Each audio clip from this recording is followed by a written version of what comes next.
ইয়াসিন নামের একটি ছেলে গ্রামের পুরনো বাড়িতে ঢুকে পড়ে। সে ভিতরে ঢুকেই চোখ যায় একটি পুতুলের উপরে। পুতুলটি অস্বাভাবিকভাবে নড়ছিল এবং তার দিকেই তাকিয়েছিল। সে এই ব্যাপারটা খটকা লাগে, তাই সে মনে মনে বলল, পুতুলটা কি অদ্ভুত, আমার দিকেই তাকিয়ে আছে, দেখতে খুব ভয় লাগছে। হঠাৎ পুতুলটি দাঁড়িয়ে যায়। সেটা দেখে ইয়াসিন ভয়ে কাঁপতে থাকে। সে অনেক ভয় পেয়ে দৌড় দেয়। সে অন্য একটি রুমে গিয়ে পৌঁছায়। অবাক ব্যাপার হলো সেই পুতুলটি আগে থেকেই ওখানে ছিল।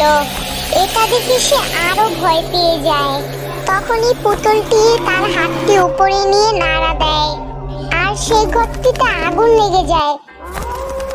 পুতুলটি অস্বাভাবিকভাবে হাসছিল এবং সে ওখান থেকে উধাও হয়ে যায়। ইয়াসিন অনেক জোরে জোরে চিল্লাচ্ছিল।